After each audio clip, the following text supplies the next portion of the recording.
At the end of the day, we have some very, very simple needs. And these needs, on the top of the list, always has been to feel contentment. Peace is not absence of war. Peace is not a declaration. Peace is a fundamental human need that needs to be felt from within. Is it just a dream? Personal peace is just a dream? A concept? An idea? Or is it a reality? Can it happen? Of all those things that we see out there, there are people say that that's our nature, all these wars and all of this is our nature. I disagree. Because when we are centered, when we're placed in that equilibrium, where our hearts are full, then our true nature shines. And the true nature that we have is beautiful.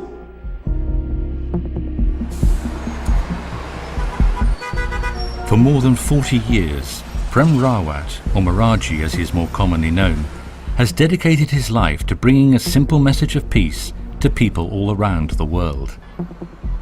Through his work, hundreds of thousands of people of different cultures and nationalities have been able to experience peace, beauty and fulfillment within their own lives. We're looking at this world and it's like, this is something that really is missing. We need this, we need peace.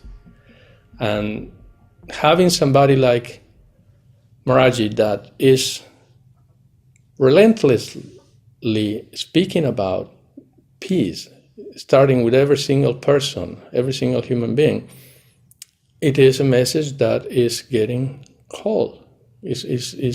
People are listening. It seems like some people in these forums, they're finally actually realizing that they can't do it on their own. You cannot just say, be happy and do this and be happy, make a rule for it. You know, people have to feel it. And you need people like Maharaji out there on, you know, helping people find their inner happiness. That really complements what everybody's doing on the outside.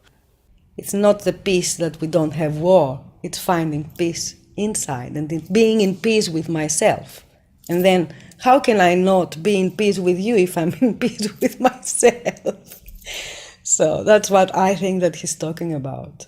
I want you to understand what it means for you to be alive. I want you to live this life consciously, not unconsciously. I want you to accept the goodness of every single day. I want you to squeeze the joy that is held in every single moment and have it for the rest of your life. I want to introduce you to a friend that is inside of you, which will ensure that you will never be lonely for the rest of your life. I bring too much good news for people to accept. I say to people, I have good news for you. You are alive. And people look at me like, what? You dragged us out here just to tell us that? But my friends, there is no better news. There isn't. There isn't. There isn't. And never will be. Not for you. Not for you. You are unique. There will never ever be another one like you. Ever. Ever, ever, ever, ever, ever. And that's why it's important. Not for me, but for you. It is important for you that this face of yours wears the miracle of kindness, of joy, of gratitude, of understanding. Is that your truth? I don't know. You figure it out. But let me ask you one simple question. When you're figuring it out, listen to what your heart has to say. Because in this heart is the thirst for reality. In this heart is the thirst for that kindness. In this heart is the thirst to understand and recognize that miracle. In this heart is the thirst to feel that gratitude.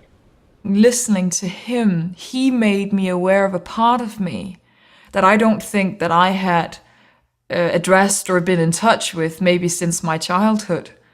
And he made me feel a simplicity and like feelings that I could remember feeling when I was like 10 or 12, playing outside on my own. It was really, really strange.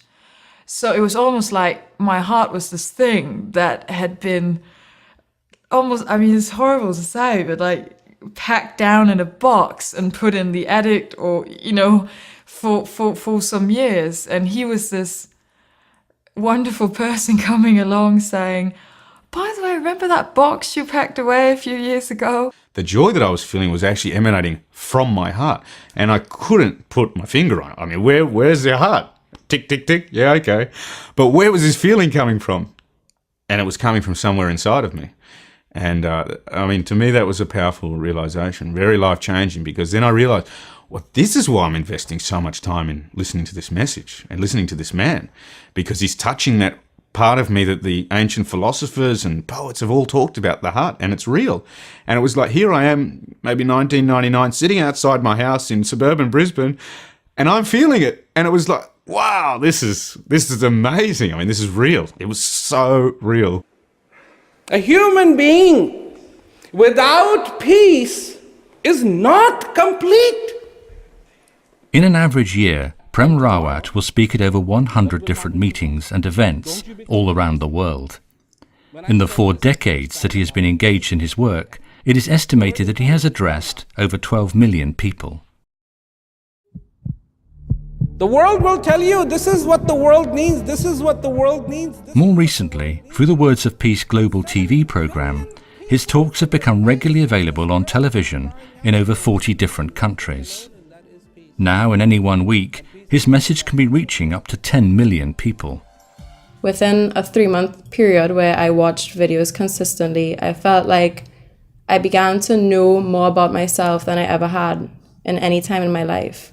And I felt like I was discovering things about me that I never knew was there. Each time I listened, I had a slightly new perspective on what he was saying.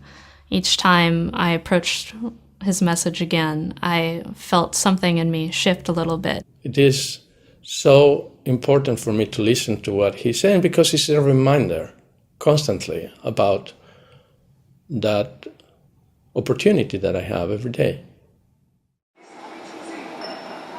Prem Rawat's concern for the well-being of people around the world extends beyond the promotion of inner peace.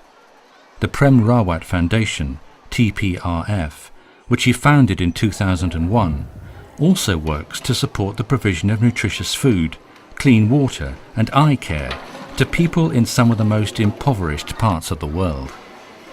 He designed the innovative Food for People program to help people break out of the cycle of poverty by providing them with the basic needs of nutritious food and clean water. He noticed that, particularly in this rural area, in the Bantoli village area, that the children, although they were happy and seemed okay, they just seemed really thin, really malnourished. And he decided to start a facility there, which he called Food for People. This project was done in collaboration with the village elders, and the people of Bantoli looked at it as their project. So they were very happy to be part of it. It was really heartwarming to see that these children could now come back and continue their education. Food for People programs are now being implemented in India, Nepal and West Africa. In its work, the Foundation partners with local and international organisations to ensure that aid is provided directly and efficiently. It works closely with local communities and places a strong emphasis on not interfering with cultures and religions and respecting each individual as a human being. As well as its ongoing programs, the Foundation is also involved in disaster relief work around the world. Working in partnership with organisations like Action Aid, Oxfam, World Food Programme and Water Aid, TPRF works to ensure that aid is delivered efficiently and effectively to those who need it the most. Over the years, Prem Rawat has received widespread recognition for his work. He has been honoured by the governors and mayors of states and cities across the United States and Europe, and has received the keys of cities in North and South America, Italy, Japan and Taiwan. He is increasingly asked to speak as an honorary guest at conventions and meetings on the topic of peace. Do your future project include a visit to Libya or in some way offering help to this population? I'm sure that they would be very happy to meet you in the future.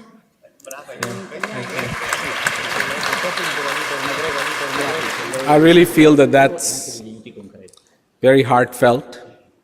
I travel around the world wherever I'm invited and wherever I feel that I can help. So I would be very honored someday to be invited to Libya and to go there and to talk to the citizens of Libya. That would be wonderful. Because fundamentally, my message does not reach into the realms of religion or philosophies or cultures. It reaches for the heart of every human being. I'm deeply, deeply thankful for him bringing peace and happiness into my life and unpacking that box where I had put my heart aside a bit, and made me see that I can have it all, that I can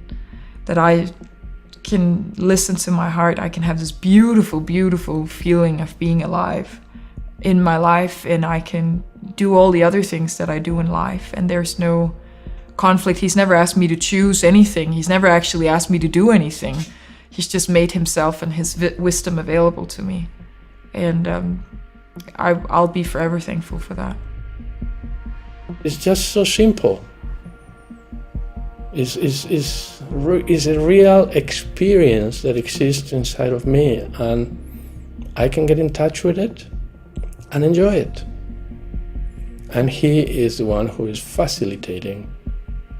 really facilitating this for me. I could have never ever, in my wildest dream, come even close to finding this out by myself. I cannot tell you what peace is. Does that mean I haven't felt peace? I have felt peace. And I feel peace every day. But I can't tell you what it feels like. Like I can't tell you what does sugar really taste like in my mouth. Because if you want to taste the same taste that I am tasting, you need to taste it too. And then and only then will you understand what I am talking about. For me, I understand this, that this life is a gift. And life makes all these other miracles possible. That you can be, that you can think, that you can admire, that you can have gratitude in your life. Gratitude, thankfulness. These are just attributes of peace.